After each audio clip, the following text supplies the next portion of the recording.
Hey friends, welcome back to Supporting Physician Spouses. It's Katie here, and today's episode is going to be a really honest reflection of how I'm feeling as we approach the holidays. Because as December is now here, I've noticed something that may be surprising to you, but it does happen to me every year. A lot of resistance. Not the meaning of the season. I love Christmas, and I love celebrating the birth of our Savior. And it's not about the people or even the traditions that I enjoy, but it's a resistance to everything around it. So let's get into this conversation today. There's a part of me that feels overwhelmed before I've even begun to decorate the house for the holidays. For one, I'm feeling real resistance to consumerism. This happens to me every year. One of my favorite books that I read around Christmas time is called The Minimalist Christmas by Meg Nordman.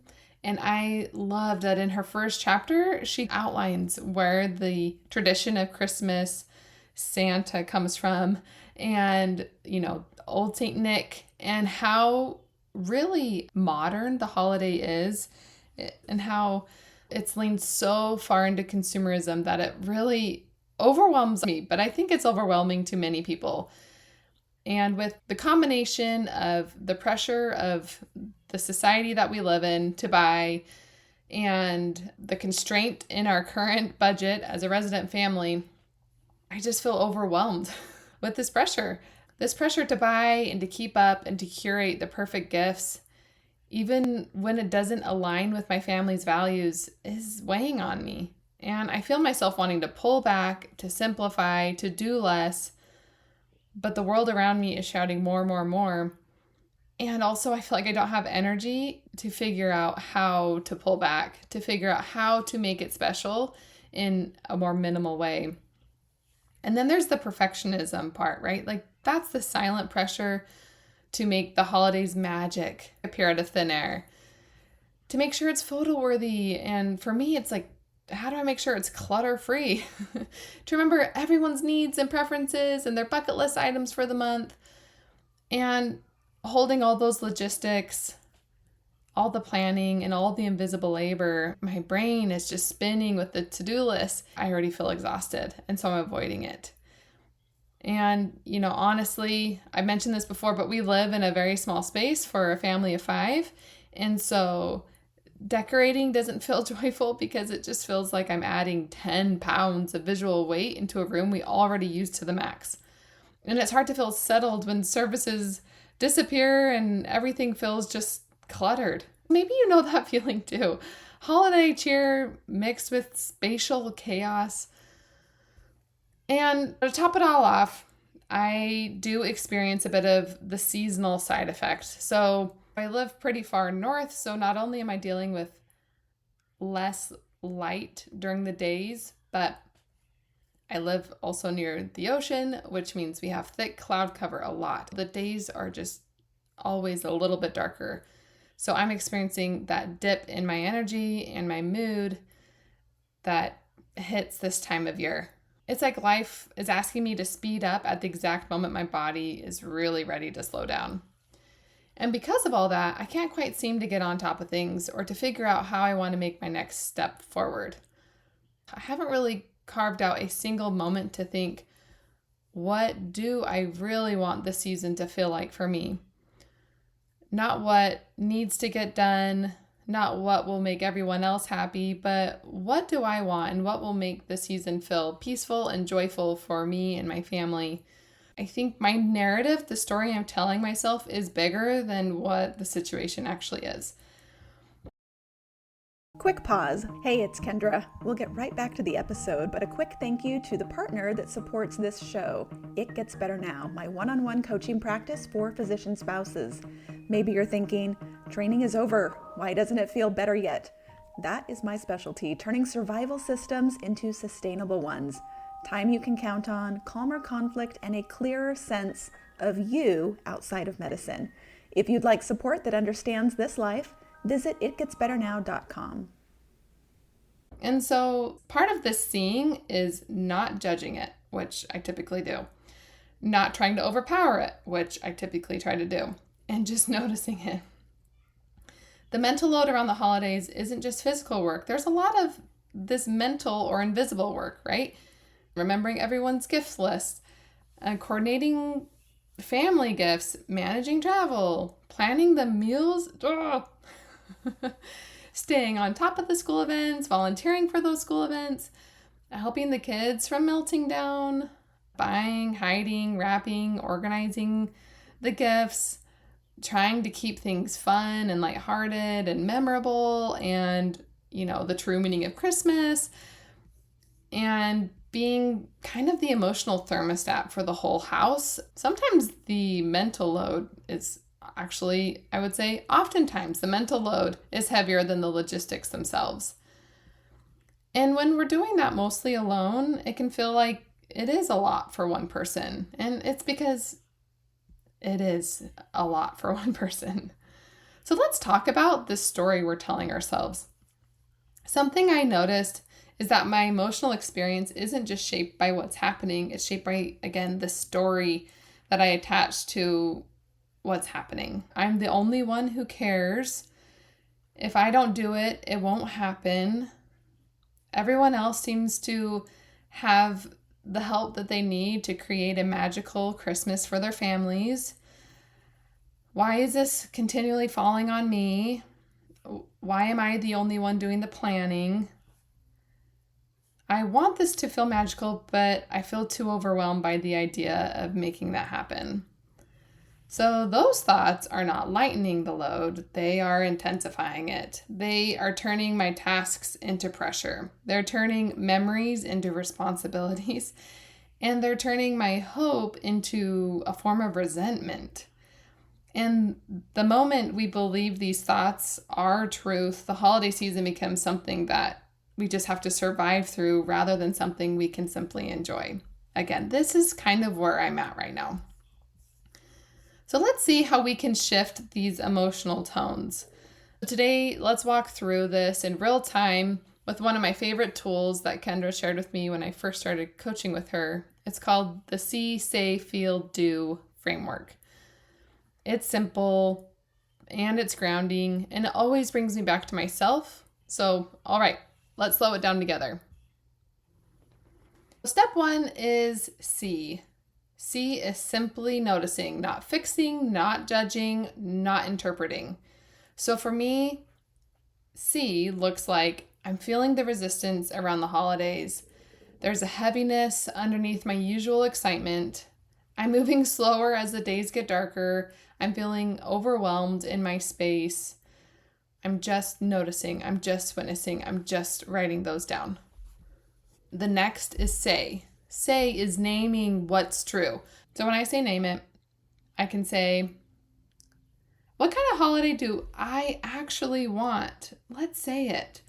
I don't want the Pinterest version. I don't want the Costco blow up Christmas in the front yard version. I don't want the Supermom version.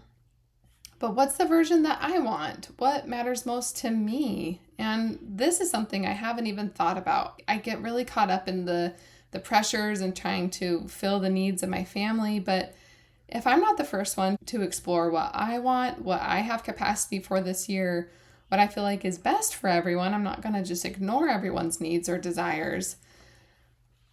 But like the analogy goes, put on my own oxygen mask, then I feel settled in what I can say yes to and what I can say no to, and I can go from there. So let's go on to feel. What's interesting is this part in the framework is the part I often skip, but I also feel like I'm constantly talking about my emotion about things. So let me break this down. Slowing it down long enough to ask, what emotion is sitting underneath all of this for me? I love this question prompt. If this season went the way I want, how would it feel in my body? And my answer would be light, joyful, kind of excited. I would feel connected and I would feel restful. And those are the feelings that then become the compass for my next decisions. Giving those feelings space makes everything inside soften, right? I'm letting go of the judgment or the pressure that I'm having on myself, And I'm feeling this softening, which is allowing space for me to do something about it, which is our last step of the framework. What are the next small steps to do to achieve how I want to feel? Tiny shifts like, are we simplifying to one tradition? Are we repeating a fan favorite meal? Am I delegating anything? Maybe. How many things can I let go of that doesn't belong in this season of life or this Christmas season of 2025? And can I be preparing in ways that make tomorrow easier for me? Tiny actions lead to a totally different holiday season. So, what I am personally doing this year, I'm exploring the idea of simplifying gift giving.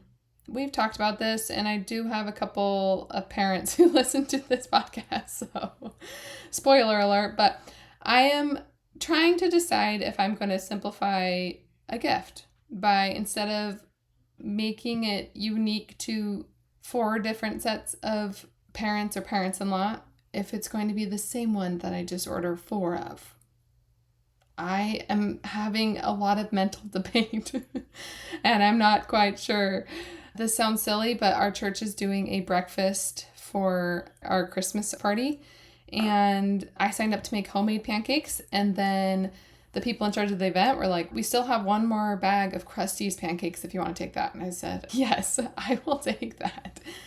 I love homemade pancakes, but next Saturday morning, do I want to make 50 plus homemade pancakes and think about all the ingredients I need to have in order to make that happen? I don't think so. Asking for help when needed, this is tricky for me. Maybe you resonate, but you know when you ask for help, but you kind of want whoever you're asking to do it on your timeline? I'm specifically thinking of asking my spouse to think of Christmas gifts. When I delegate it, I'm like, okay, I want this done in like 2 days. That's not feasible to put that on a resident spouse, right? But getting close to the wire feels tricky. And the last one is building in rest instead of waiting for it to magically appear. Building in rest, and not vegging, not numbing, but true rest. I love this idea, and I definitely want to jump into it. I'm not trying to fix the whole holiday season. I'm not trying to be a new person tomorrow. I'm not trying to be the people I wish I was this time of year, but what's the one small intentional thing I can do? And I'm going to remind myself this every day. Getting to shape the tone of our family season in a way that supports my own well-being is actually a really good thing, and actually something I could celebrate rather than feel overwhelmed by. So if you're listening to this and feeling overwhelmed or stretched thin or a little resentful, or maybe you're a little hopeful or excited and all of the above, hear me. Yes, you're not alone. You're not behind. You're not doing the season wrong. We are just real families in a very demanding chapter of life, one that requires a lot of grace, not more pressure. So let's take a breath, slow it down, let something be easier, and maybe we can part ways by asking what is one thing we can release or to simplify to make this season feel a little bit lighter and a little bit more restful and joyful. Thank you so much for listening today. If this episode resonated with you, I'd love for you to join us on our email list called Behind the Mic. This is where we share more of our real life thoughts, the tools that we are using, and conversations happening off air. And don't forget, our next office hours is coming up on December 10th. We'd love to see you there. It's such a grounding space to connect with other physician spouses and ask your questions to those of us who really get it. And if you haven't already, it would mean so much if you'd rate and review the podcast. It helps other physician spouses find this work and feel a little less alone in this season. At the beginning of December, I want to wish you a happy holidays, friends. You've got this, and we'll talk to you soon. Thanks for listening. If this episode was helpful, imagine what we can do with your specific situation. It Gets Better Now is my one-on-one coaching for physician spouses and supports this podcast. You can learn more at itgetsbetternow.com.